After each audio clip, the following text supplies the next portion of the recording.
we're ready when you are.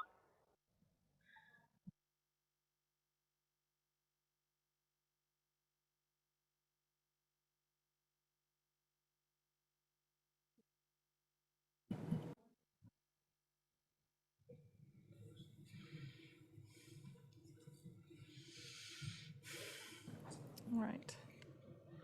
Good evening. I would like to welcome all of you to the April 24th, 2023 meeting of the Menlo Park Planning Commission.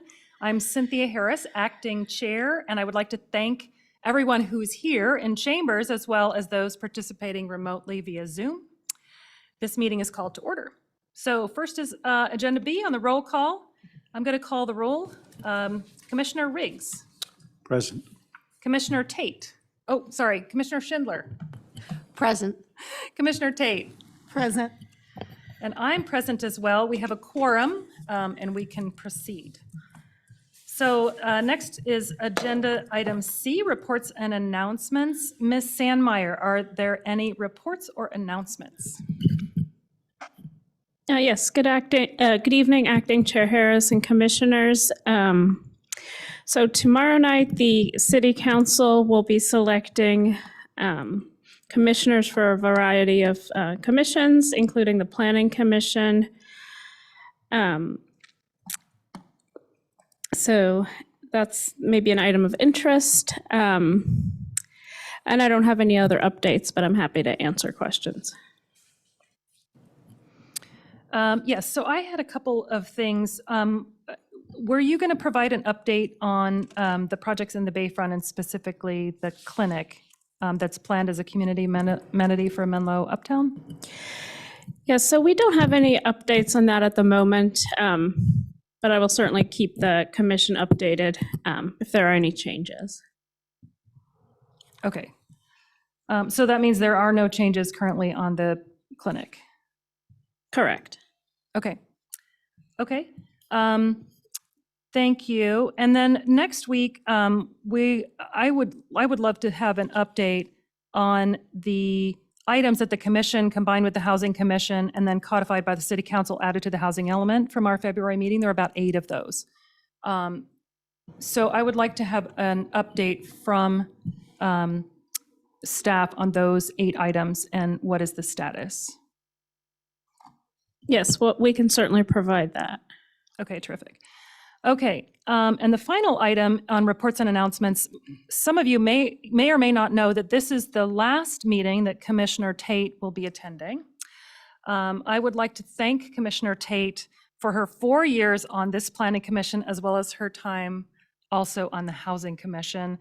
Commissioner Tate has been an important voice for the city. She has kept us honest and transparent and has deep housing experience.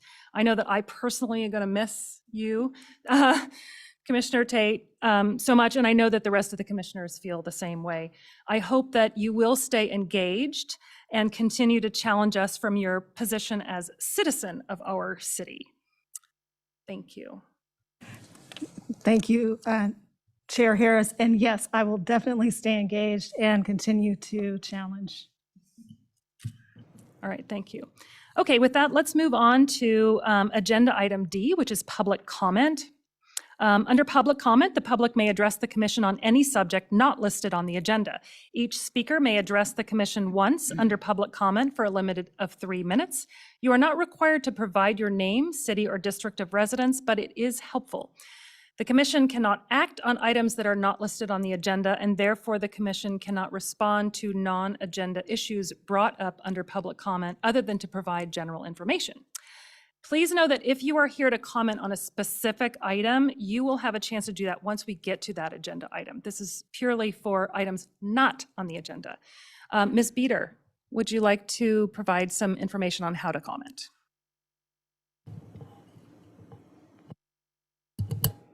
Oh, sorry. So,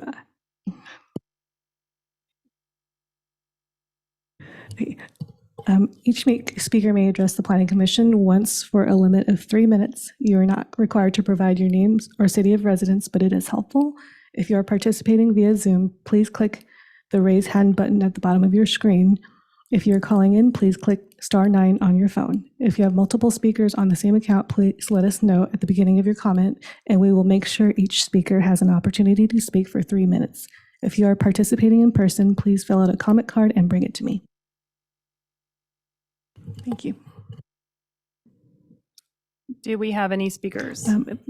Thank you, Acting Chair Harris. At this time, we do not have any comments, but we can give it a minute to see if any come in.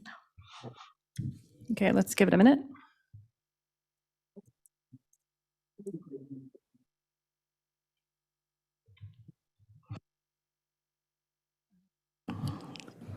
Okay, I am going to Sorry. close. Chair Harris, I'm sorry. I do see Bellhaven has a comment. Okay. Aye. Please.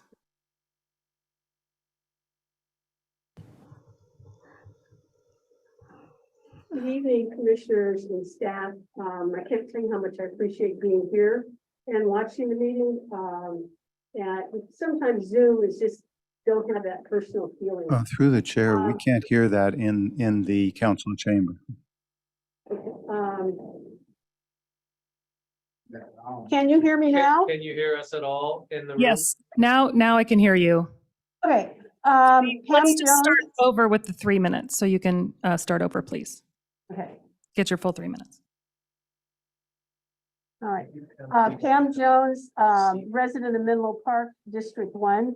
I wanted to tell you how much I appreciate that you're having this meeting here. This technology, really helps, and it solves, the problems that you have with trying to meet over here as a planning commission.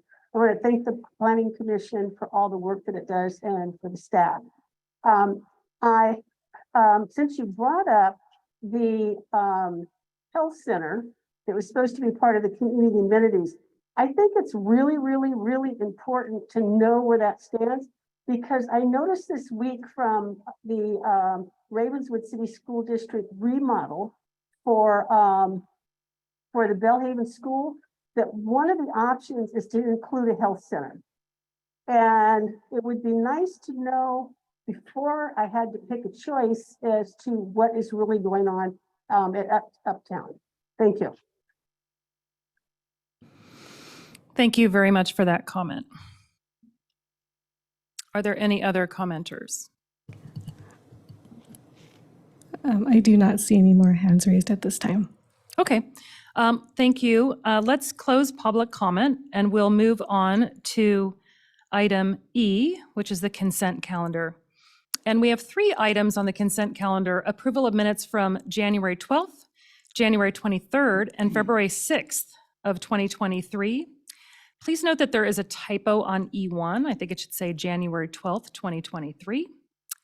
And I would like to pull the February 6th meeting notes due to some missing language and perhaps bring it back next week. Ms. Sandmeyer, do you have any other comments or clarifications? No other clarifications, thank you. Okay. Would anyone else like to pull any of the other items in addition to February 6th? Commissioner Riggs. Yes, I would like to pull January 12 as I would not be able to vote to approve as I was not present. Okay.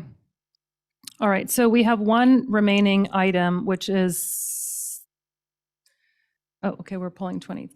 I'm sorry, you're pulling the 12th and I'm pulling the 6th. So we just have one item remaining, which is approval of minutes of January 23rd. Could someone provide me a motion on approving this consent calendar? Commissioner Schindler. Move to approve the January 23rd meeting minutes. Okay. Could I have a second? Okay, I will second. Let's go ahead and vote. Commissioner Riggs, Yes. Commissioner Schindler, Yes. Commissioner Tate, Once again, I'm abstaining because the minutes are so old.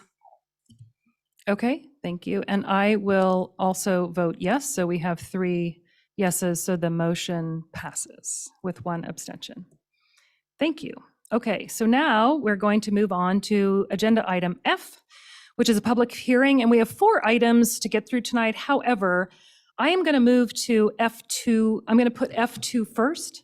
And I am doing that because staff has asked to continue it in order to look into relevant state law. So I would like to ask for a motion to continue it to a date certain, which would be May 1st. Ms. Sanmar, did you have anything else to add? Yeah, that basically sums it up. We would just like a little time to make sure we're correctly aligned with state ADU laws. Okay, thank you. Do any other commissioners like to speak, or could I have a motion to continue to a date certain of May 1st? Commissioner Riggs. Just is to confirm, this is on item F2? This is on item F2.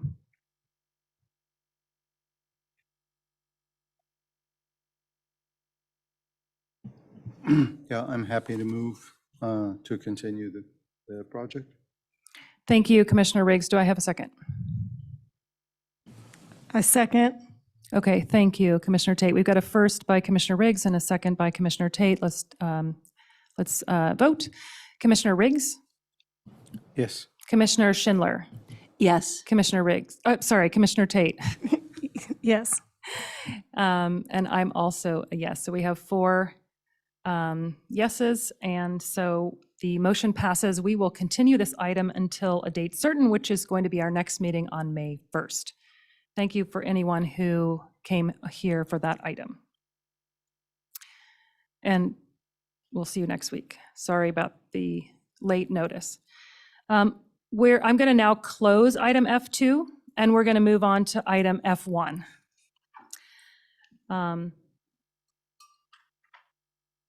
And this item, it needs the language in the agenda item to be updated.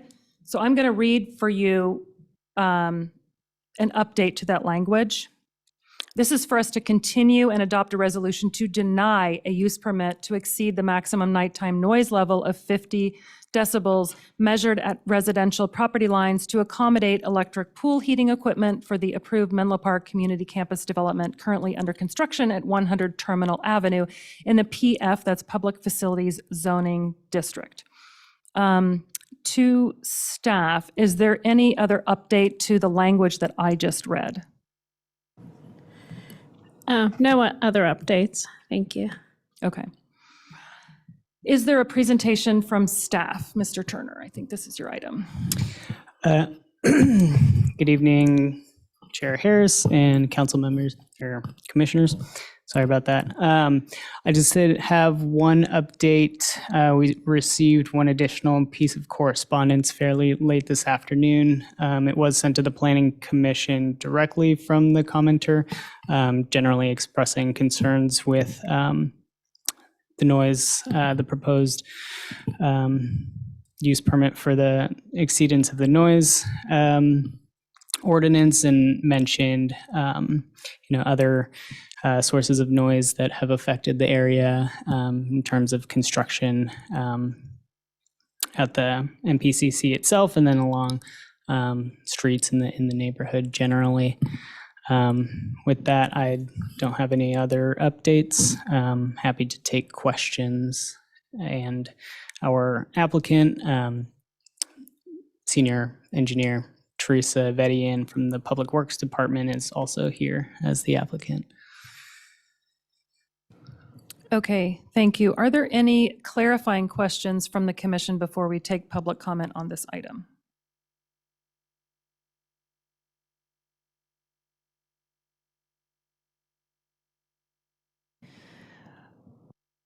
Okay, let's move to public comment on this item. Ms. Beater. Thank you, Acting Chair Harris.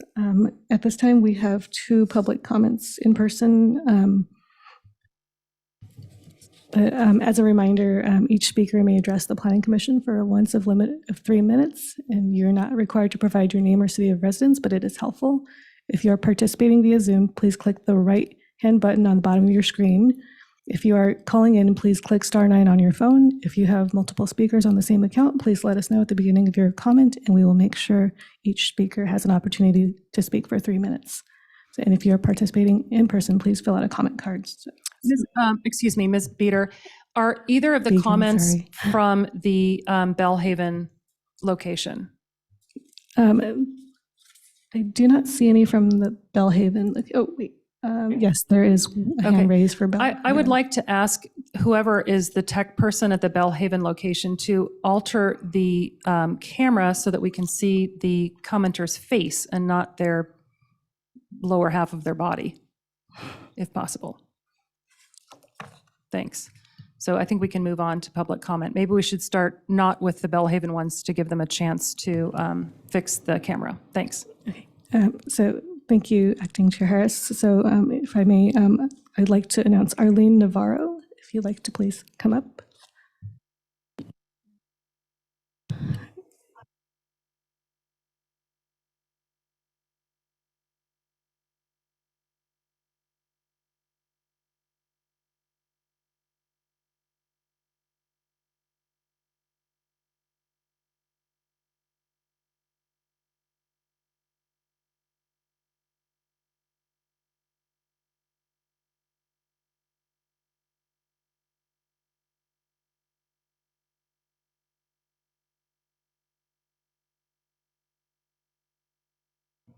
Thank you for your comment.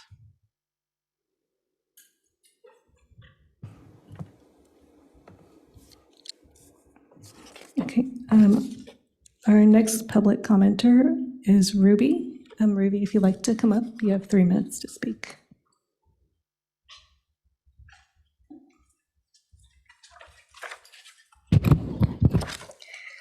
Hi, I'm Ruby. You probably remember me.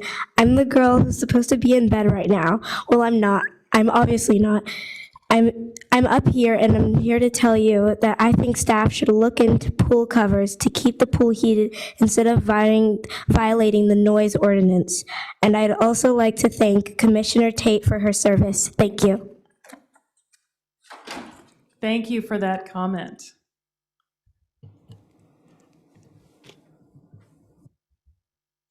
Okay, and next we have the Bellhaven site.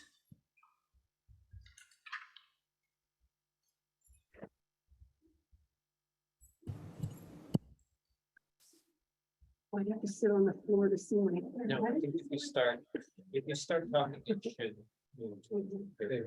Hello again, Pam Jones, resident of the Menlo Park, District 1. I have been following this since October when it was first brought to the council, and I deeply appreciate the compassion that the council has shown in their discussions regarding how this technology would be harmful to the people that live on Del Norte. And probably many of us in the rest of Menlo Park on a quiet night would be able to hear the heat pump. I do have a concern that it's going to be stated that there's absolutely positively no other technology that electric heat pump that can take care of the heating. And then we would be forced to use this technology. Rather than that, and that's because of the reach codes that the city has done. Rather than doing that, ask for a waiver from the council to use gas technology that we know that will be quiet. And then we do know that, that the city is trying to eliminate as much as possible any contaminants in the air. So again, thank you, Michelle Tate. I'm going to miss you, seeing you up there. And I deeply appreciate all of your work. And you're dealing with very specific things that often would have been missed if you had not shared. So thank you. Thank you for your comment. Do we have any other commenters at this time? We do, Mr. Reyes, would you mind sitting in that chair so the camera can get? Yeah. Thanks. Good evening, City Council. Planning Commissioner. My name is Ernesto Reyes, and I'm president here in the Bellhaven area. And I would like to talk about the resolution to deny the use permit for the electrical pool heating equipment noise to be higher at night than city ordinance, more than 50 decibels. I think that this one should be, this is the right time to fix it up. And the reason is because it's better to do it now that it's under construction. And I hope they haven't purchased the equipment yet. And maybe they have, and that's why they want to ask for the waiver. But at the same time, it's like now that we know that they were over the 50 decibel, I think that this is better to fix it now than later. Because otherwise, if we find out that this is going to be a problem in our neighborhood, then we can get sue the city, and we don't want to do that. I think it's better to do it because it's going to be too much trouble, too much wasting money and problems. And it's better to do it now. I'm an architectural designer. And when we go for in this kind of situation, I think that we better fix, you can talk with the mechanical engineer or the electrical engineer or whoever is doing the Title 24. And my job as a designer is to find the right equipment. In this case, talking about this case, is to try to find the right equipment to resolve the problem, because otherwise this is going to be even bigger. So let's avoid the future problems. And I don't know who found the problem, maybe the inspector or maybe someone. I'm glad that they found now, and it's time to fix it. This is the right time to do it. As a personal and a professional in the architectural field, I think that's something, this is the right time to resolve the problem than later. Otherwise, I don't think the city wants to have any legal issues. And nobody wants that. So let's fix it. This is doable. I think that's all I have to say about this item. As a resident from the Bellhaven area, yes, this is something that can be fixed. Maybe some people might say, oh, they are close from the freeway, it will be not noisy. That's someone who probably doesn't live in this area. He might say something like that. So now that we live in this area, please, like 1, 2 in the morning, you can hear it. So put that in consideration. Thank you very much. Thank you. Do we have any more commenters on this item?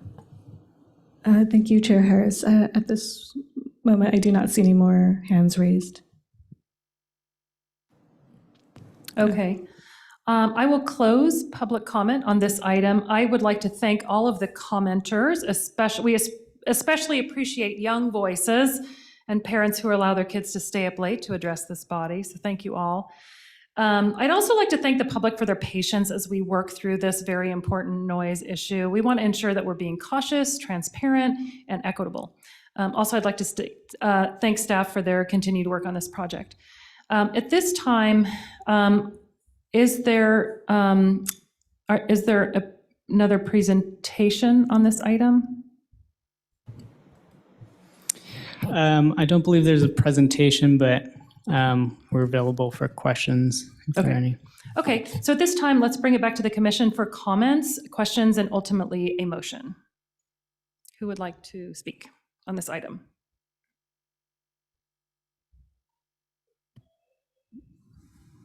Commissioner Tate. When we last met, I thought there was going to be some additional research on other potential units, and I thought that that information was going to be brought back and presented to the commission. So is that not the case, or what's happening? If someone can please just kind of clarify that, because I think we all thought we were going to be hearing something.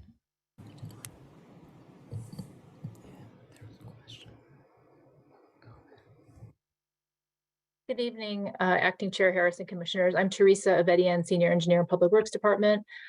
So from the last meeting, I recall there was a public comment that we were asked to address, which did inquire about the use of some different heat pumps. We had looked into using a smaller heat pump, and we had studied that a while back, and we determined that if we were to go with this smaller heat pump made by the same manufacturer, that we would require, I believe it was 28 of those units to achieve the heating requirement. So to fit the 28 units would present a problem both with space constraints. One thing that we looked at was putting them on the rooftop of the heat of the pool building, but that wasn't deemed feasible. The structure wasn't meant to support the weight of the units, and then also it would be elevated and even closer to the residences. So for that reason as well, it wasn't a feasible option. And then to space them out elsewhere on the site, on the southern part of the building, they would really have to extend along the property line, and again would be ending up closer to the residences as well. And furthermore, they wouldn't achieve the noise ordinance. They would not be below the 50 decibels because of the sheer number of needing that many units. So we had looked at that previously, and we did provide a response to that question in the staff report. Thank you. I did read that in the staff report, that quick overview there. But it was my understanding from sitting here at the last meeting that several options were brought up, and I believe it was Commissioner Riggs who inquired whether or not any further research was done, and we were told no. And so I guess that was our bad for not making sure that it was understood that we wanted to hear something about additional research at this particular meeting. Yeah, that's unfortunate. Thank you. Yeah, through the chair, if I could respond to that. So basically, the use permit request is specific to the exceedance of the noise limits, and staff was directed to prepare findings of denial, which we have prepared. So that beyond that, any changes or any design that would not require an exceedance of the noise limitations is really not part of the use permit request and not in the commission's purview.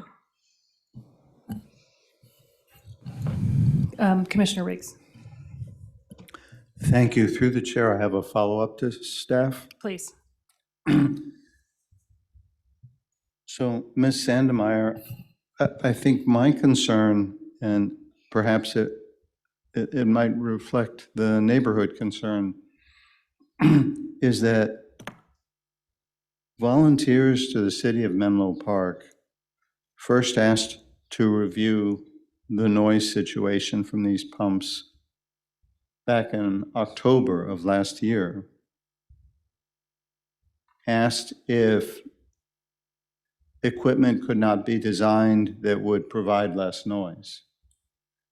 It is concerning that 3 meetings later, it appears that after a brief effort prior to January 12, there has been no effort by the design team, which is indeed led by this city of Menlo Park, in order to try to respond to the concerns of the public.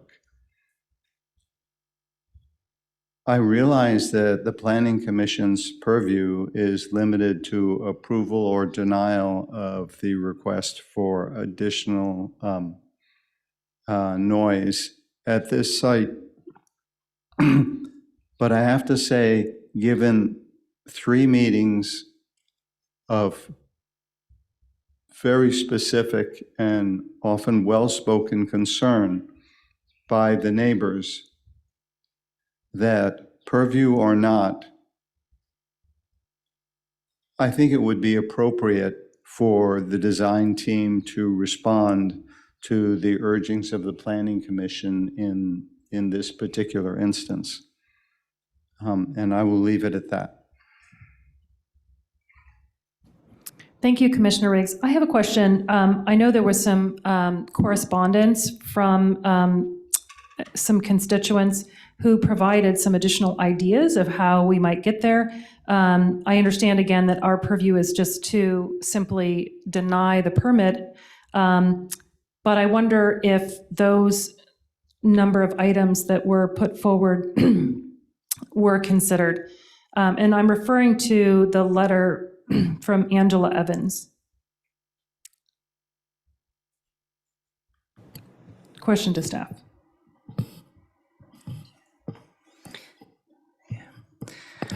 Yes, that's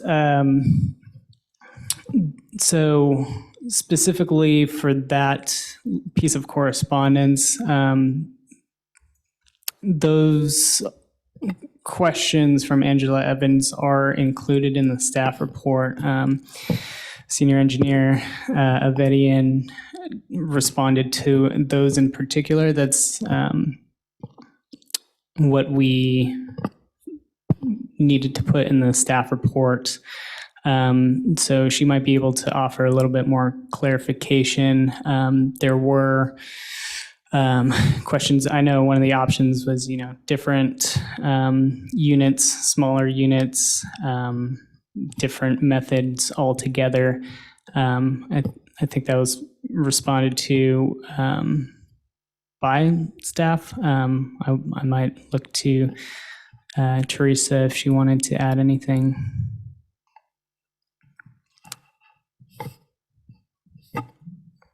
Thank you.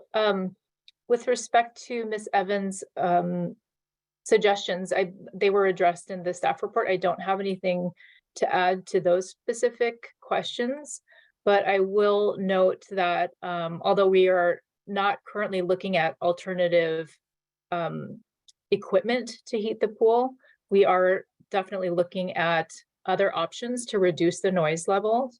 So one thing that we're doing is working on our modeling to make it more accurate. Our previous modeling was very conservative and it didn't account for the pool cover or for the solar thermal heating. So we're in the process of updating those calculations, and we're finding that the solar thermal heating should be able to provide much of the needed heat for the majority of the time. So we're really just trying to dig in and refine those calculations. We're working on an hourly simulation to determine if it's possible to overheat the pools, between 8 and 10 p.m. and then avoid the nighttime running of the heat pumps.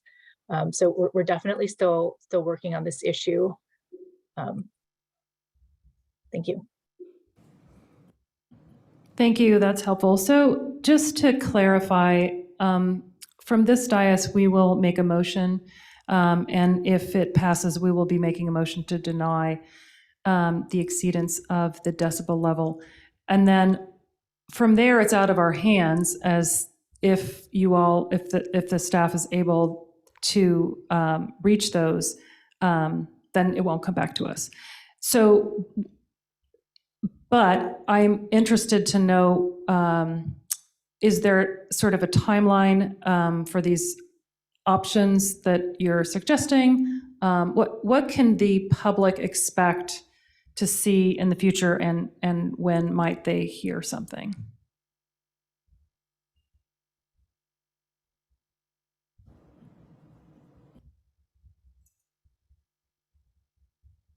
So we're hoping that our calculations will be complete, any day now. I don't know of any formal way that we were planning to present those results to the public. But if there's interest in that, we can look into that further, certainly, how to update people on what's going on. I certainly think there's interest. We've gotten a lot of folks coming for 3 weeks in a row, so I'm pretty sure there's some interest. So I would like to make sure that, and again, I realize this is not in our purview, but I would like to ensure that the public, especially in the neighborhood, is updated frequently as developments are managed.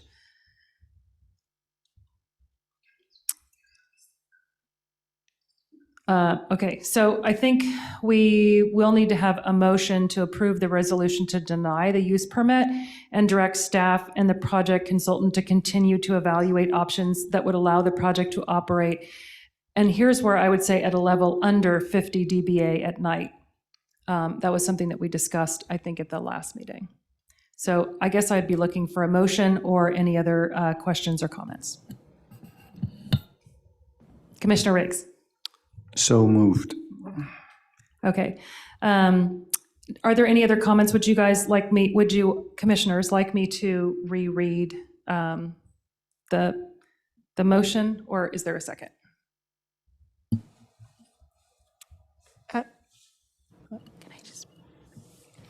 I'll gladly second, but I would like for you to reread that, just to make sure that staff Excuse me? has it. Yes. I wanted to just make sure legally, if the Planning Commission wants the city to explore other options and to keep the research, that's something the city manager would need to determine on whether staff time should be spent on that. So in terms of what the scope of what we can do today, it is about approving the denial. And that's, everything else is with the city and the city manager. Okay. If we cannot direct the city manager, can we add our motion to request that the city manager direct city staff and the project consultant to continue evaluating options that would allow the project to operate at a level under 50 dBA at night? The decision is to approve the denial, so no. Okay. But we're not then allowed to add a request to that motion. What's on the table is the denial. Because the part of the reason that we're here tonight is because the language was not as we were expecting the last time it came here. And that included looking at ways to get the project to operate at a level under 50 dBA at night. The Muni code is that and the language is in the resolution to reduce the noise to below 50, and the Muni code is clear that 50 is the that's the requirement, and the decision before the commission today is about the denial and Okay. we're limited to that. Okay. I think some of us are frustrated, and I guess I'm just going to say that we are interested in having the city staff and the project consultant continue to evaluate options that would allow the project to operate at a level under 50 decibels at night. And that is now, I guess, in the record. So if that's the best we can do, it's read into the record. And so the motion to approve the resolution to deny the use permit request has to stand as that one sentence. And we can pass the information along to the city manager, but in terms of it's so that sounds great. But we can pass the information and ask the city manager to determine whether staff time should be spent on this. Excuse me. Are there Commissioner Tate? So at this juncture, has the city manager not been made aware that this is something that we're interested in? Because it's been kicked back several times because of this language. Also, when we first started discussing below 50 decibels, the city attorney that was present said it was within our purview to put that in as something that we would like to see, so that city council would start taking a look at this. So we're being told that we can't do that. So I guess I'm just kind of confused with why it's not already on the radar of the city manager that this is an issue for us. Because at this point, our hands are tied, and the folks that we represent in the community are not happy, and they aren't going to get what's best for them at this point. Yeah, through the chair, I just got a message from Mr. Reinhardt. So the city manager is aware of the situation. And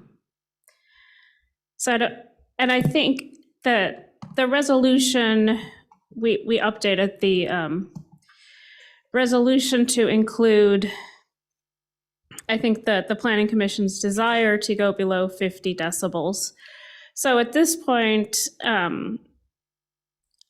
I think the motion would just be to deny the project based on the staff finding, or on the findings staff made based on the commission's previous direction. Commissioner Riggs. Yes, through the chair, I guess I have another follow-up question for staff. Please. Hypothetically, if instead of a use permit for a pool project on Terminal Avenue, this were 2 blocks down, and a request for a second story on Terminal Avenue, there is nothing in state or municipal code saying that you can't have windows overlooking your neighbor's backyard. And yet this commission is rather in the habit of making that a condition of approval of a use permit for a second story. So like Ms. Tate, I'm finding myself confused. What is it about this project that our purview is limited so literally that we cannot include an encouraging statement in our motion? Because at this point, I'm wondering if we would better serve the community by asking for yet another continuation while staff has a discussion with legal counsel. Yeah, through the chair, just to clarify and respond to Commissioner Riggs. So it did not, I think maybe the confusion is an approval can be conditioned, but a denial is a denial. So there would be no conditions that go along with a denial of a use permit request, if that helps. I think that's helpful. Commissioner Riggs? Yeah, can't argue that. I'm sorry, can you repeat that? Yeah, so a use permit request can be conditioned. I think with Commissioner Riggs' example was a 2-story home. So then if that type of use permit is approved, it may include conditions. But a use permit denial cannot include conditions because it's just a denial of the request. So there's no conditions that go with that. Thank you. Okay.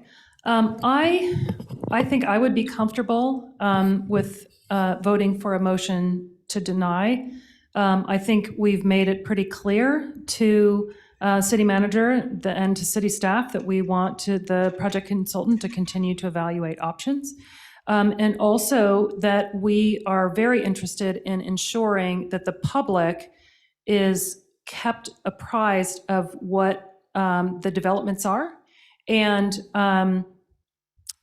those would be the 2 requests that I know we have. And so, but to strictly stay with our agenda, I would be supportive of a motion to deny as it stands.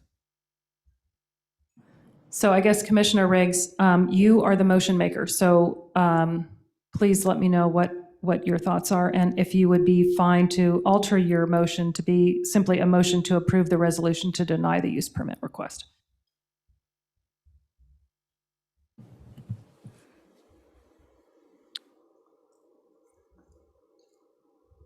I understand the point made by staff, and I would like to revise my motion to be to deny the use permit. Okay, thank you. Ms. Commissioner Tate, would you like to second or pull your second based on the change in the language? I think Commissioner Chandler is trying to say something. I'm not sure what's going on. I was going to offer a second, as I am comfortable with the language as it stands for the end of the conversation. But I had honestly forgotten we had already had a second.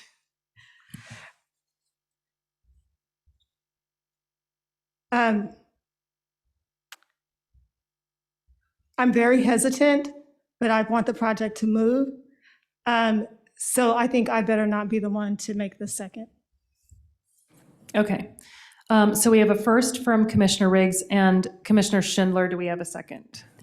Yes, I'm happy to second. And I'll just take the opportunity also to again reiterate the thanks to staff and to the public for coming and continuing to iterate on this complicated topic. I very much respect that we as the city and the city as an applicant in this case is going to be a leader in terms of reinforcing the city's goals and exceeding the expectations that the community has for us with the 50 decibels. In other words, doing better than just the regulation by having less than 50 decibel noise levels.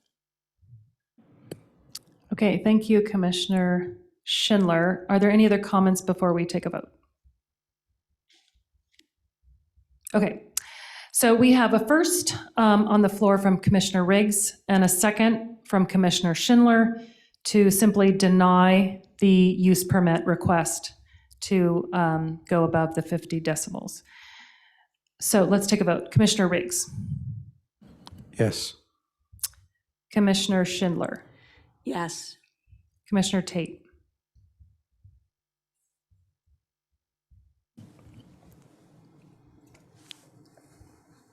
No. And I am also a yes. So the motion passes with this denial with a vote of 3 commissioners to 1. Thank you. Thank you all again for coming and staying. I hope we'll get there. We will get there. So thanks a lot. Okay, with that, let's move on to the next item on our agenda, which is F3, a below market rate housing agreement at 505 to 558 Santa Cruz Avenue and 1125 Merrill Street and 1162 to 1170 El Camino Real. It is to consider a revised below market rate housing agreement for 2 previously approved projects. 1, a mixed-use commercial office residential development at 506 to 558 Santa Cruz Avenue and 1125 Merrill Street, and 2, 9-unit resident development at 1162 to 1170 El Camino Real. No changes to the projects are proposed. We are to determine this action is in conformance with the El Camino Real Downtown Specific Plan Environmental Impact Report. Is there a presentation from staff or the applicant on this project? Thank you. Good evening, Chair Harris and members of the Planning Commission. I'm Deanna Chow, the Assistant Community Development Director. I do have a brief presentation for you this evening, and I'm also joined by the applicant team who can help address any questions that you may have. So great. Thank you, Vaughn, for putting the Please proceed. Thank you for putting the presentation up on the screen. Okay, next slide, please. So as part of this evening's presentation, I'll just provide a brief overview of what the Planning Commission's request is, action for this evening, an overview of the 506-558 Santa Cruz Avenue, 1125 Merrill Street project. I'll refer to that as the Santa Cruz project, an overview of the 1162 to 1170 El Camino Real project, which I'll refer to as the 1162 ECR project, and then an overview of the 2 proposed below market rate housing agreements. Next slide, please. So before the Planning Commission this evening are 2 below market rate agreements for previously approved projects. So again, that's the Santa Cruz project and the 1162 ECR project, and staff is recommending to adopt a resolution to approve the 2 BMR agreements, which is included as attachment A in the staff report. Next slide. Oh. Maybe, there we go, thank you. So an overview of the Santa Cruz project. So it was approved by the Planning Commission on May 14th, 2018, and this were 3 separate but coordinated mixed-use projects. On the table before you shows the 3 separate components, the 3 separate projects with the various components. So the residential units, which a total of 9 for all 3 projects, about 4,600 square feet of retail square footage, and then about 22,000 square feet of non-medical office. Next slide, please. So as part of the proposed project, a below market rate agreement was approved. It provided a couple of different options. It could, the BMR requirement could be met by one on-site BMR unit or two off-site BMR units at an off-site project at 1162 ECR, which was also controlled by the applicant team, or payment of a residential in lieu fee for two BMR units. So the applicant had an option to provide one of the three as part of this development. As you can see by the pictures in front of you, the project is complete. The residential construction was completed in June of 2021. And as part of the below market rate agreement, there was a condition that if the two offsite units were not provided within a 2-year timeframe of the filing of the last residential unit, then a residential in lieu fee would need to be paid. So moving on to the next slide to discuss the 1162 ECR project.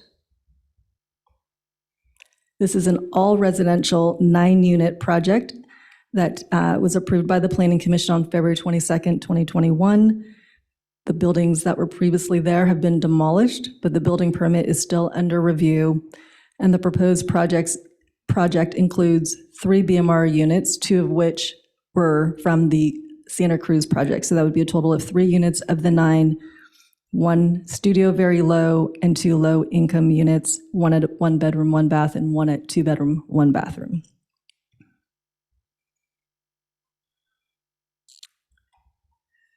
So before the commission this evening are 2 separate BMR agreements, and I'll walk through the key components of the project.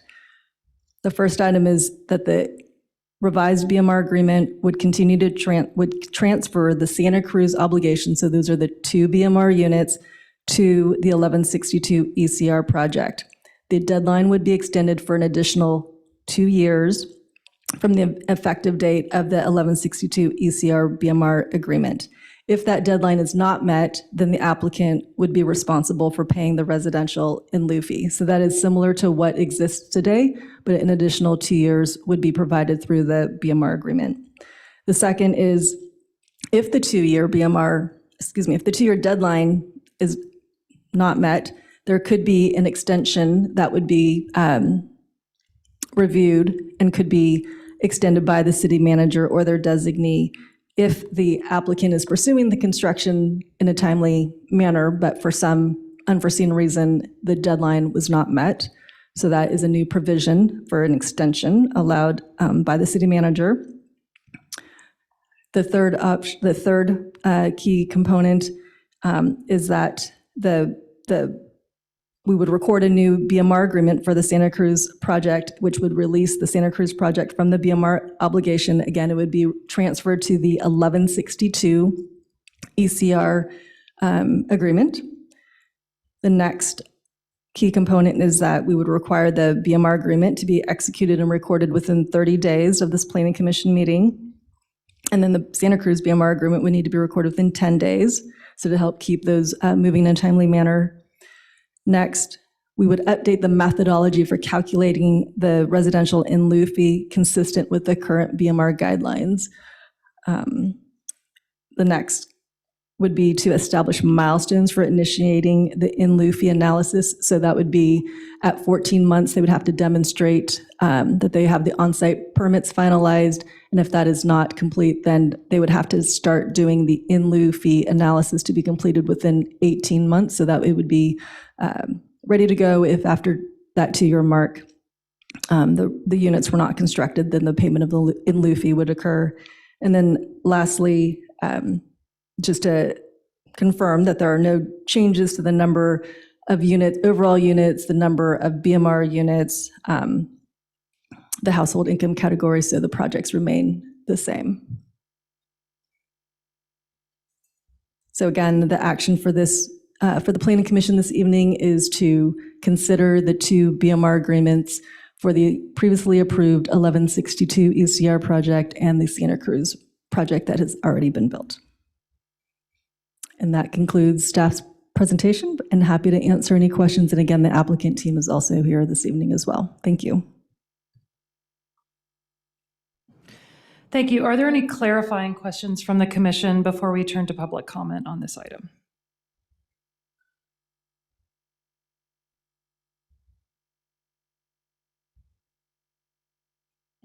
Okay, let's go ahead and open up public comment for this item, item F3. Ms. Beater. Sorry, it's actually Began. Thank you. I'm so sorry, Ms. Began. It's okay. Thank you, Chair Harris. At this time, I do not see any hands raised, but we can give it a minute to see if any come in.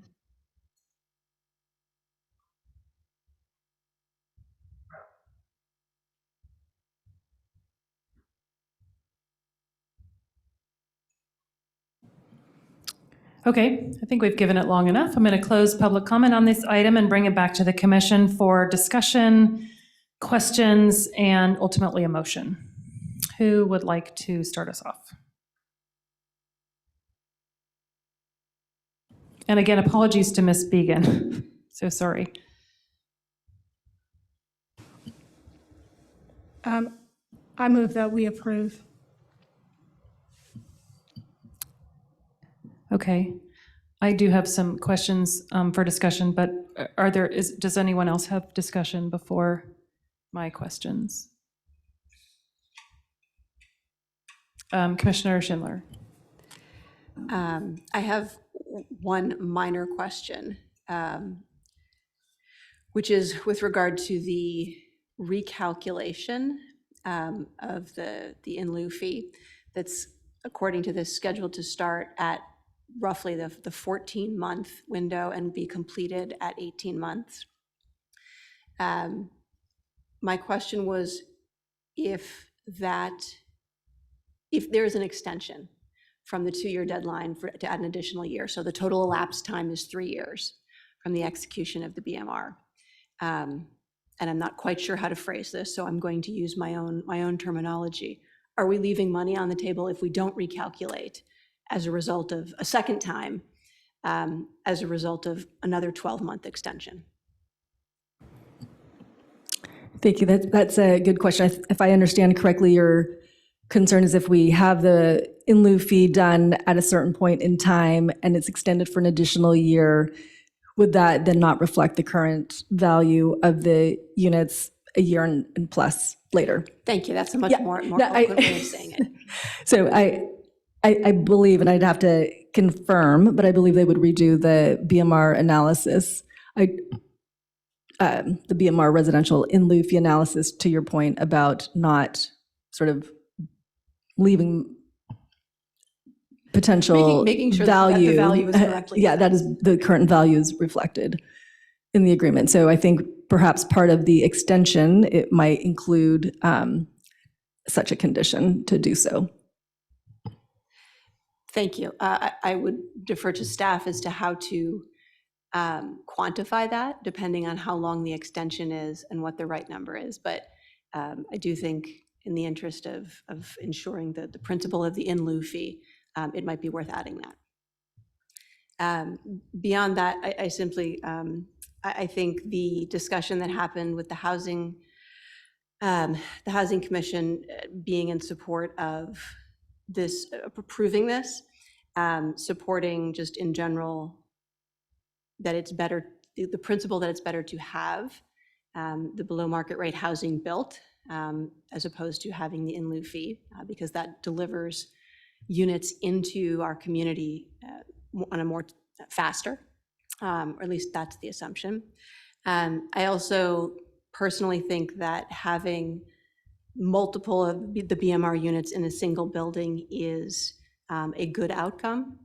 I think that, again, enhances the overall community for that particular building. And I'm supportive of it for those reasons, as well as with just supporting the outcome from the Housing Commission. Okay, I have a question.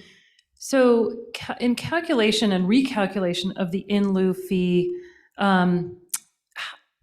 what sort of time value of money is put in that? I would like to include that we would be charging some sort of interest for those, at least those months, the 14 months, the 18 months, if there's an extension. And I want to make it much more advantageous for the applicant to provide us the housing than to somehow change their mind and decide that they'd rather pay the in lieu fee. Is there any language that we can add for, well, I think we're not allowed to, is there a way that we can add language to ensure that we do get those units versus the in lieu fee? And if we cannot, is there a way to make the in lieu fee less advantageous to the applicant?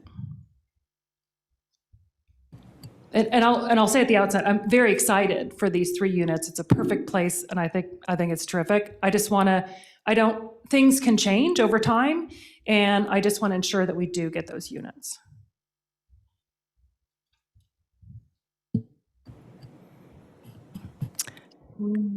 Thank you. Oh, so we have, I don't know if, so Megan Ehan is also with our city attorney's office, who is here also joining with me. She may be able to help address what can be included as part of the BMR agreement.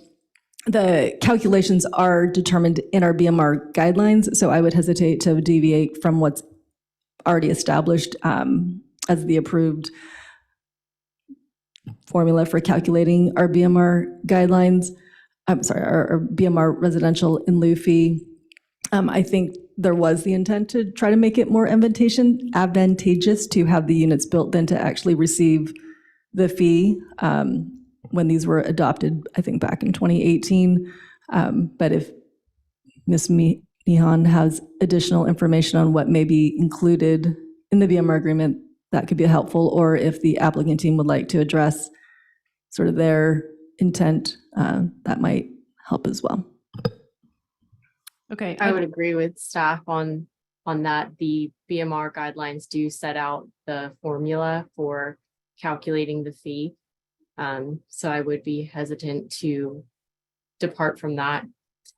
And we are already not calculating the fee as of now, but we are waiting, 14 to 18 months from now to calculate it, which should increase the fee. Okay, thank you. That's helpful. Okay, so we have a first on the table from Commissioner Tate. We have a second. Okay, or any other comments? Commissioner Schindler. Thank you, Chair Harris. I just had one further thought.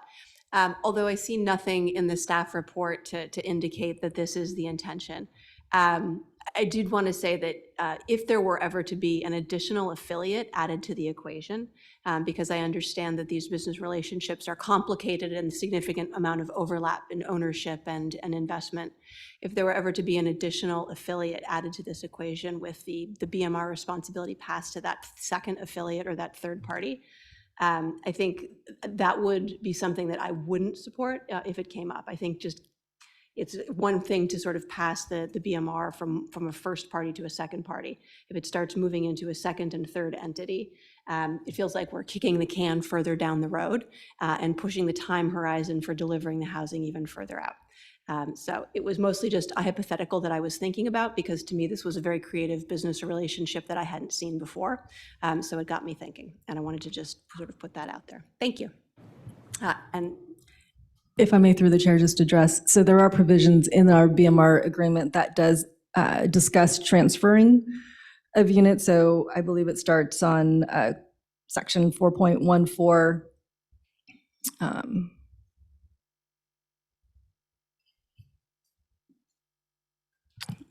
I'm just trying to scan fairly quickly here, but it's in section 4.14. It does not prohibit such transfers, but there are limitations on what types of transfers and notifications that need to occur. But if you give me a moment, I can perhaps more clearly state what those are. thank you. I think given that it's not sort of on the table from the applicant or even sort of implied, I'd be happy to sort of read and do the research myself.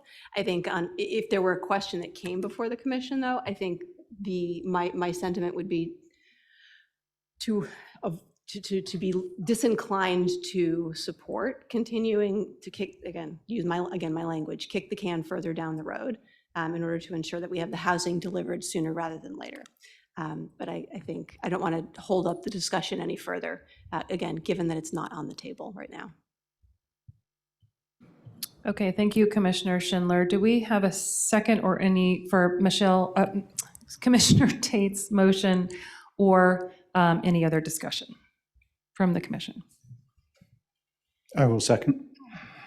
Thank you, Commissioner Riggs. So we have a first on the table from Commissioner Tate. We have a second from Commissioner Riggs. If there's no other discussion, let's take a vote. Commissioner Riggs? Yes. Commissioner Schindler? Yes. Commissioner Tate? Yes.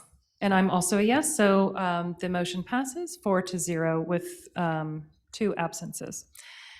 Thank you so much. Thank you to the applicant. Thank you to staff. We're now going to close this one and move on to item F4, which is our last item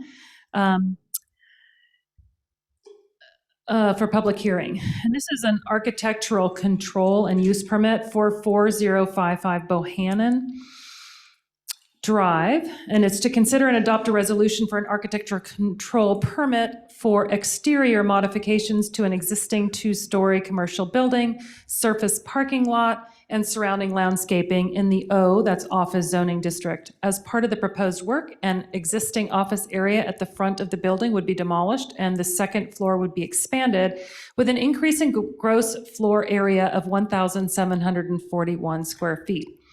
The proposal includes the payment of a BMR housing in lieu fee and a request for a use permit for hazardous materials to install a diesel backup generator. It is to determine this action is categorically exempt under CEQA guidelines, Class 1 exemption for existing facilities.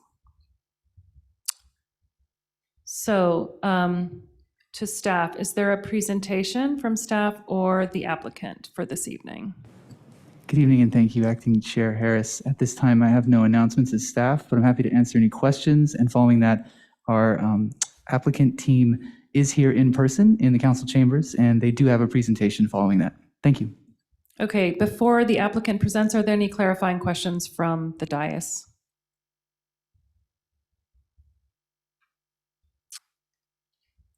Commissioner Riggs. Yes, thank you. I have a question for staff, if I may. As this is in regard to a diesel backup generator, excuse me, we did see a letter from a Menlo Park resident urging that fuel cell technology be investigated at this point for backup generation. Can you tell us whether this technology was looked at, and if so, what the hurdles were? Thank you, Commissioner Riggs, for your question. I would like to just open my response by stating that this was not discussed until we received the comment, and so I had shared that update with the applicant, and the applicant team can speak a little more on that directly, but my understanding is that the feasibility of that in terms of an oral response I received from the applicant is not a very feasible option for them.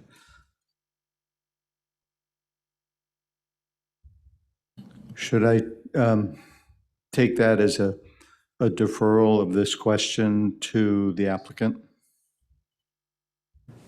I would say yes, that would be probably the best course of action. Thank you.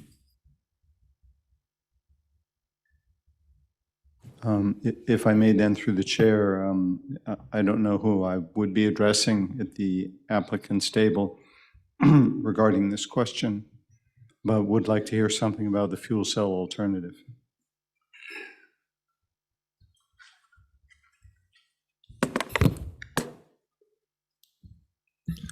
Good evening. And I'm prepared to answer that question, Commissioner Riggs, excuse me.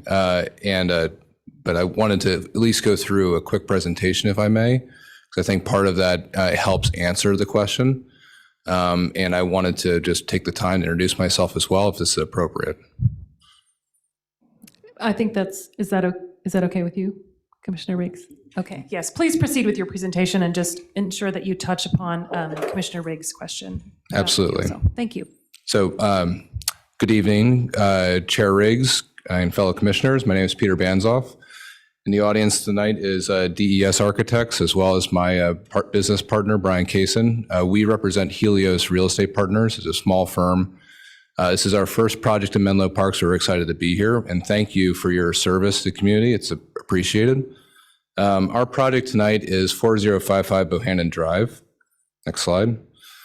And what we're seeking tonight, as mentioned by staff, is architectural control of our facade, as well as a use permit for a backup generator, which I'll get into.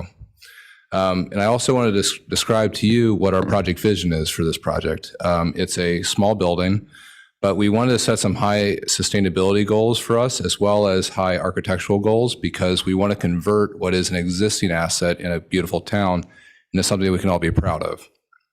And part of that is perpetuating the long history of what Menlo Park already has. It's a very robust R&D and life science neighborhood. Next slide, please. So for those of you who haven't driven around Bohannon Drive in a little while, Bohannon Drive is in a little isthmus of land between Highway 101, Marsh Road, and the Dumbarton Rail line. It's a R&D neighborhood. What you're seeing here in this image is a bunch of pink lines, which represents the parcels. And then in the shaded red is buildings that already have some sort of R&D or laboratory use. So it's a use that we are trying to put into a neighborhood that has similar uses. In fact, this whole neighborhood used to be more industrial in nature. We're one of the last holdout buildings of industrial use that we'd like to convert into an R&D use. Next slide, please. And here's our beautiful building today. It is a tilt-up building. It's about 28,000 square feet. It has this ancillary office on the face of it, which adds additional square footage. But it's all made out of tilt-up construction, so it's very formidable from the outside. And so what we want to do is, to next slide, please, really break up the masses and make it a more aesthetically pleasing asset, something that would draw you in versus keep you away. And we do that through a variety of different options. Next slide, please. The first one is we actually went to Switzerland to try and find some precedent imagery that would align with what we were trying to do with this building. One of what we liked about this image in particular was these large windows. So while we don't want to make Swiss cheese out of the building, we did want to introduce a lot of natural light. We want to create some skylights that are already existing, repurpose them in certain ways, and then add this modern metal aesthetic to the outside to make it look modern and fresh. Next slide. The existing site plan is pretty fixed. The existing structure is built within the setbacks, right up to the setbacks, that is, the minimum. There was up to 60 parking stalls on this property as late as 2011. The most recent use permit reduced that for the industrial use. And parking is located on 2 elevations. So some of the programmatic elements of this property we're not proposing on changing, but there's some inherent issues. Next slide, please. One of the main one is access. And so you have the utilities for the building all the way back in the rear corner. And so what that makes is very challenging for the fire department to reach where your electrical gear is. That's also not per the Green Book standard for PG&E. And so what we want to do is move that so it's not having to be accessed by a fire hose. In addition, we want to realign our street access so that any type of vehicle, whether it's emergency vehicles or not, doesn't have to make 3 90-degree turns to get to where they're trying to go. Next slide, please. And this is what it looks like with our proposed changes. We realign the access to be more deliberate. We create more optimized parking. In fact, will be a 1.8 per 1,000 parking ratio, which is below the maximum allowed by zoning. But we are going to include up to 10 new EV stalls on site. We're also going to solve for all the ADA that's non-existent today. So you see a new sidewalk that goes along the entire face of the building all the way to the public right-of-way.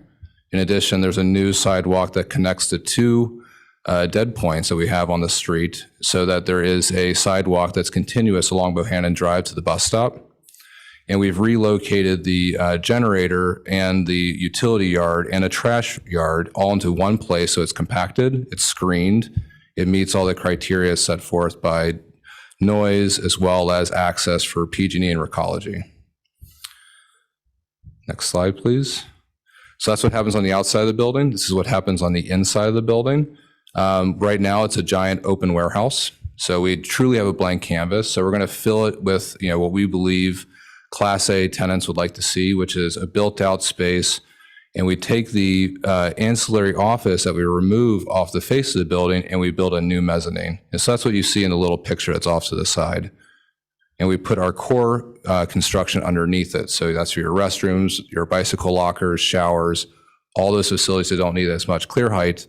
It's still going to have a very generous clear height, but it won't be as much as the open office. Next slide, please. And so when you see that in 3D, you get a lot of volume out of this space. The ceiling heights of the building are pretty large. Next slide, please.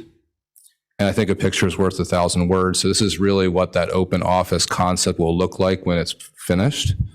We have a mezzanine that overlooks and interacts with the lower office area. We have the ability to connect to the back of house through hallways that are obviously identifiable. And you have interaction with the laboratory space. So it's not where some weird science is happening. It's actually very front and center. It's meant to be celebrated. And so next slide, please. That's what the building is from a programmatic and aesthetic. But what we wanted to do is explain some of our sustainability goals as well. They're not that obvious at face value. Number one, the most sustainable thing that we can do is reuse this building. By preserving the building, you are not going to throw a bunch of waste away. So we minimize waste. We also reduce the carbon footprint because every pound of new concrete is another nearly pound of CO2. So by not doing that, we're allowing ourselves to have a smaller carbon footprint. Most importantly, we think, the applicant team, is that we're going all electric. We're not trying to seek a variance for a mixed fuel building. That has some implications, which I'll get to, for backup power. But we could go with a LEED standard, or we could go with all electric. I've done a lot of LEED buildings, so has our team. But all electric is a real commitment to making sure that we're sustainable. In addition, we're going to source all of our power through Peninsula Clean Energy. So all of the power that services all the base building electrical equipment is clean energy. We're going to have upgraded efficient water fixtures throughout the property, and all the landscaping that we're replacing will be drought tolerant with drip irrigation. So we won't be having spray irrigation anymore. And then I know this is sensitive. This is a beautiful place to bicycle ride. We're going to promote the reduction of fossil fuel cars through having bike racks, lockers, showers incorporated into the design. This promotes bicycle ridership. We're also right outside a commute.org bus stop. So we have a TDM that we're employing. We also have 10 EV chargers, as I mentioned.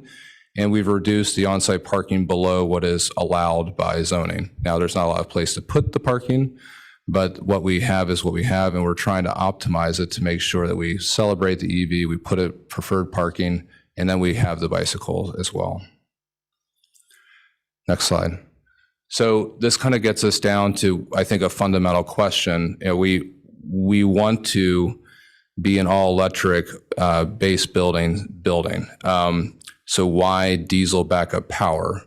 It's very simple. We've run a lot of analysis behind here. We were familiar with the letter that we received from staff. But before then, we also worked with staff to try and study why not photovoltaics and batteries. And so we went through a series of research to try and figure out, could we do something else? And the simple answer is no. And I'll explain that. Number one, an all-electric building of this size requires larger backup power because you've removed the mixed fuel.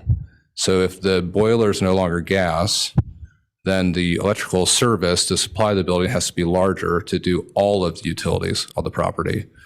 So as a result, you need a larger backup generator, because if it goes down for PG&E for whatever reason, then you don't have half the building still operational from a gas standpoint. It's all down.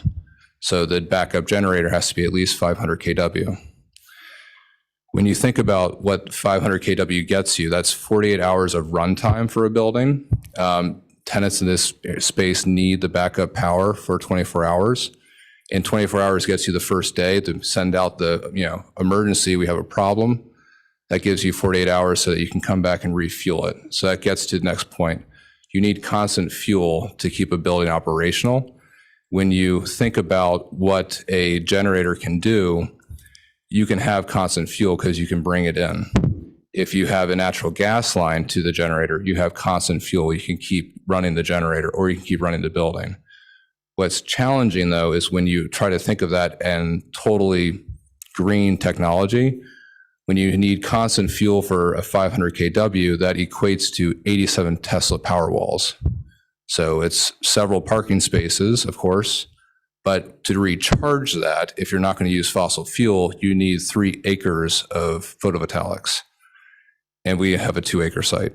So we can't have enough photovoltaic solar array to recharge the batteries for a 24-hour period. And that's on a 5.5-hour day of sunlight, which is the average for the year.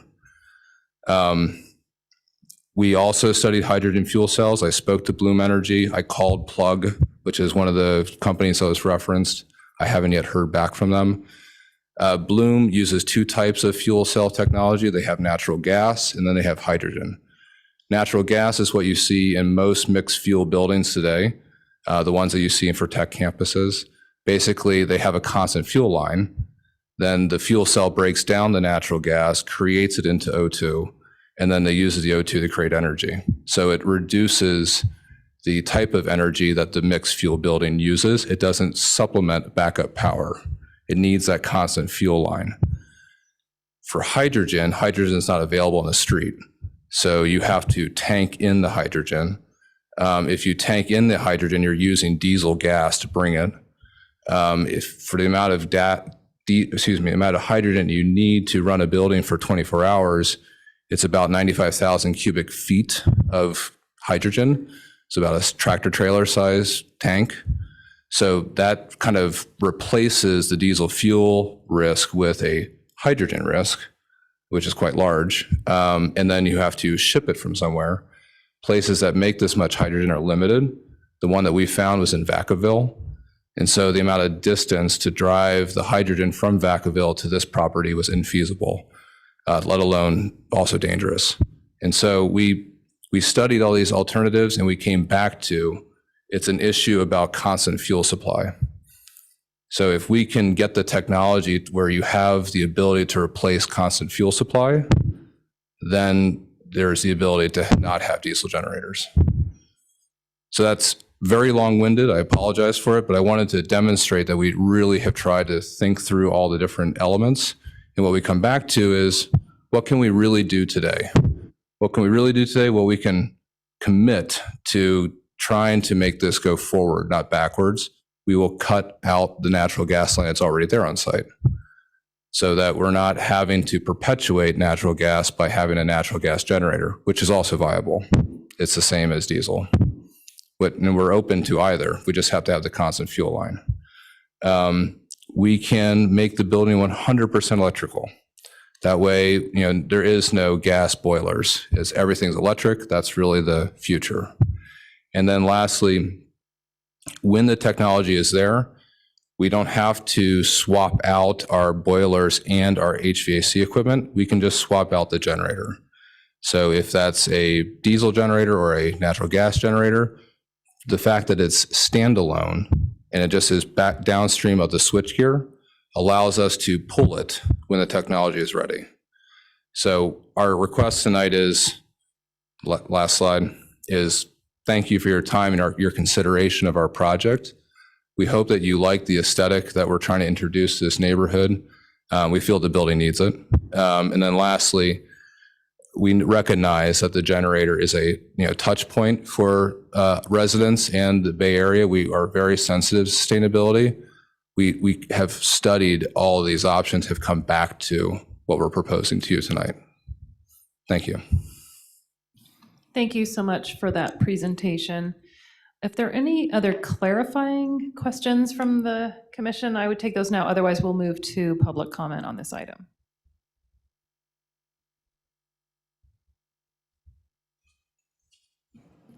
Okay, let's move to public comment. Do we have any commenters on this item? Thank you, Chair Harris. At this time, I do not see any hands raised, but we can give it a minute to see if any come in. Let's give it a minute.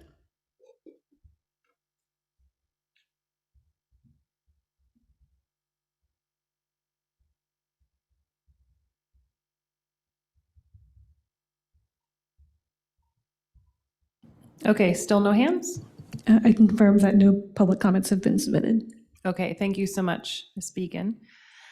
I will close public comment on this at this time and bring it back to the commission for comments, discussion, and ultimately a motion. Who would like to speak on this item?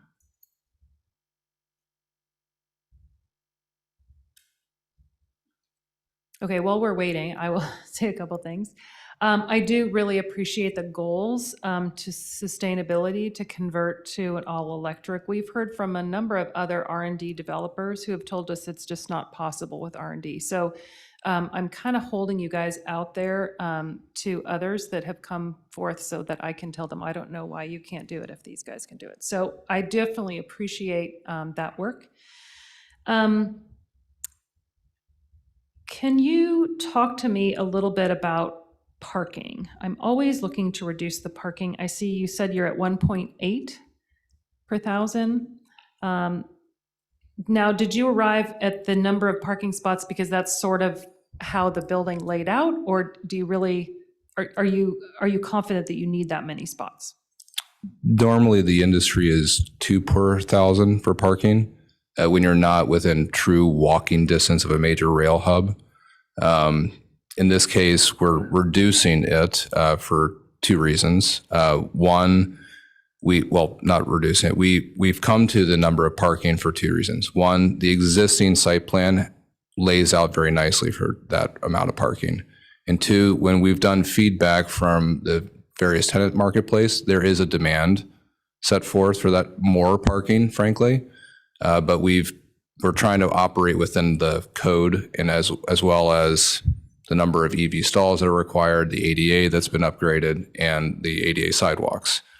If the sidewalk wasn't there, we could have a double-loaded drive aisle go running down the whole length of the building. That's how the current site plan is set up. When we introduce the new sidewalk for ADA, you no longer have just the width to create a double-loaded drive aisle. So we've deliberately made that parallel. As such, it's reduced the parking dramatically on site. And I just had one quick comment so I don't feel any wrath from other developers. We Off you can. we have come to the conclusion of an all-electric building is feasible because we have studied that in other jurisdictions. In this particular location, it's also about the size of the building. So as you go in size, it becomes more complicated. And there's a particular size where it gets very hard, which is you're not so large that you need primary power, but you're small enough where you can still use secondary power. So we fall in the smaller category. If you're right on that threshold, it's very challenging to make that work. So I just wanted to clarify it because I understand the calculus that they go through. We are electing to go all electric because we feel that's right for our project. Sorry. Okay, terrific, thank you. I do actually, since you brought up the sidewalks, when I drove over, I am excited that you're going to be putting in the sidewalks. But I was disappointed that there are so much of that Bohannon Drive is without sidewalks. I did see a number of people walking in the area and some that looked like they were coming back from Starbucks at Marsh Manor. And I hope that over time we do increase that sidewalk because there definitely are parts of Bohannon from your location to Marsh Manor that would be not that safe to walk. So I appreciate the fact that you're bringing in those sidewalks, and I wish we could do more. Okay, who else on the commission would like to speak on this item? Commissioner Riggs.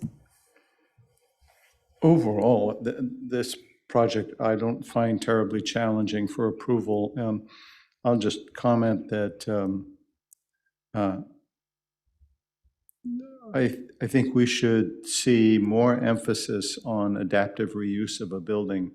It is absolutely the best way to handle new square footage need is to use an existing building. And this building is a great example of it. Thank you, Commissioner Riggs. Are there any other comments or a motion from anyone on the commission? Commissioner Schindler. I'm supportive of the project and at this point willing to make the motion to approve. Okay, and just to confirm, that's to approve the architectural control as well as the diesel generator? Yes, it is exemption. to approve both. Okay. Commissioner Tate. I'd just like to say that I really appreciate the research that you did and presenting it to us. That was wonderful. And to get an idea, when you were talking about transport and how large of a container it would be to store the gas, that was very, very helpful. Thank you. Thank you, Commissioner Tate. So we have a first on the floor from Commissioner Schindler. Sorry. So that's a second. Okay. And we have a second from Commissioner Tate. Is there any other discussion, or should we take a vote? Okay, I see no other discussion, so let's take a vote. Commissioner Riggs. Yes. Commissioner Schindler. Yes. Commissioner Tate. Yes. And I'm also a yes, so that's 4 in favor and 0 opposed with 2 abstentions. So let's close out F4, this is, and thank you again so much for coming and your presentation. It was super helpful. Thanks. Okay, now we are going to move on to informational items. So we have a future Planning Commission meeting schedule, May 1st and May 15th. Ms. Sandmeyer, do you have any, could you provide us with some information on what we should expect to come on May 1st or May 15th? And are there any other informational items at this time? Yes, good evening again. So we have another commission meeting next Monday. One of the items will be 700 to 800 El Camino Real, and that would be a revision to the planned development permit. And the second project will be a use permit for the Willow Oaks Park to add a restroom facility. And then, of course, we have the continued item from tonight, 1143 Woodland.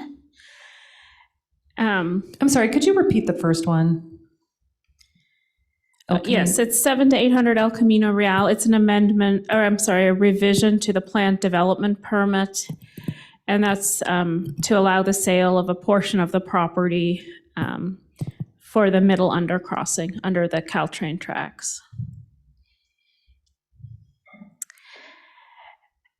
And so that concludes my updates, other than I would like to thank Commissioner Tate for her 4 years of service on the commission. So thank you very much. Thank you. I have a question. Commissioner Tate. I do have a just a clarifying question, though, from the Uptown project.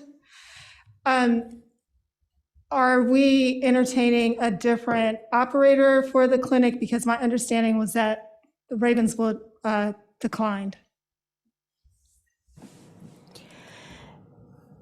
Yes, so I checked in with my colleagues this afternoon, and we don't have an update at this point. But I will certainly provide updates at future meetings if there is anything to report. Okay, I'm sorry, that wasn't clear to me.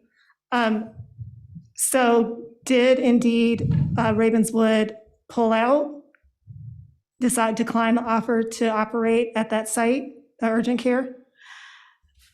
I don't have that information at this time, but if there is information that we have that for future meetings, I will certainly share that. Okay, yeah, clearly I won't be here any longer, but as mentioned by resident Pam Jones, that would be valuable information for the community knowing, so that they know where to make comment and with different projects that are coming out, and to try to get something similar in the neighborhood. So that would be great if that can come to the forefront sooner than later.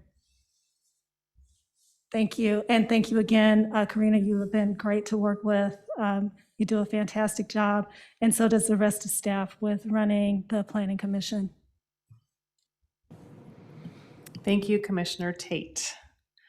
Okay, on that note, I'm going to adjourn the meeting at 8:42 PM. Thanks, everyone.